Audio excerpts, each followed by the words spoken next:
Happy new year 2025. எப்போது யூஸ்வலாக செய்கிற சக்கரை பொங்கல் கேசரி பாயசத்தை விட்டுட்டு இந்த வருஷம் நியூ ரெசிபி ட்ரை பண்ணி பாருங்கள். நான் வீட்டில் இருந்த 10 ட்ரை ஃப்ரூட்ஸ் எடுத்திருக்கேன். இதுக்கு எல்லா நட்ஸையும் நீங்கள் ஆட் பண்ணும்போது டேஸ்ட் ரொம்ப அட்டகாசமாகவே இருக்கும். நான் எல்லா நட்ஸையும் 1-2 கட் பண்ணி எடுத்துக்கிட்டேன். இந்த மாதிரி நம்ம டேட்ஸையும் ஃபிக்கையும் நல்லா ஃபைன் பேஸ்ட்டாக மிக்சியில் அரைச்சி எடுத்துக்கலாம். ட்ரை நட்ஸ் எல்லாமே நம்ம ஃப்ரை பண்ணி தனியாக எடுக்க போகிறோம். செப்பரேட்டாக இந்த மாதிரி ஃப்ரை பண்ணி 2 மினிட்ஸ் ட்ரை ரோஸ்ட் பண்ணி தனியாக நம்ம எடுத்து வச்சுக்கலாம். ஒரு பேனில் 2 ஸ்பூன் கீ ஆட் பண்ணிக்கலாம். அது கூடவே டேட்ஸ் பேஸ்ட்டையும் சேர்த்து நம்ம நல்லா வதக்கி விட்டுக்கலாம். 2 நிமிஷம் நல்லா வதங்கினதுக்கு அப்புறமா நம்ம நல்லா ஃப்ரை பண்ணி வச்சுருக்கோம்ல அந்த நட்ஸ் எல்லாத்தையும் இது கூட ஆட் பண்ணி ஒரு 3 மினிட்ஸ் ஸ்லோ ஃப்ளேமில் இந்த மாதிரி கிண்டி விட்டுக்கலாம். ஒரு 3 மினிட்ஸ் கழித்து நம்ம அடுப்பை ஆஃப் பண்ணிடலாம்.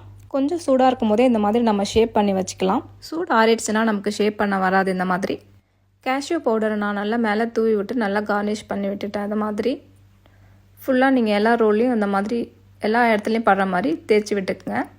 ஒரு 30 மினிட்ஸ் இந்த ரோல் எடுத்துகிட்டு போய் நான் ஃப்ரிட்ஜில் வச்சுட்டேன். நல்லா செட் ஆகிறதுக்கு 30 மினிட்ஸ்க்கு அப்புறம் நான் இந்த மாதிரி எடுத்து நைஃப்பில் கட் பண்ண வேண்டியதான். அவ்வளோதான், முடிஞ்சிச்சு பாருங்கள்.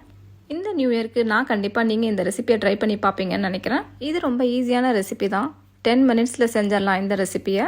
இந்த ரெசிபியை நீங்கள் செஞ்சு நல்லா வந்திருந்தால் கண்டிப்பாக கமெண்ட்டில் போடுங்க.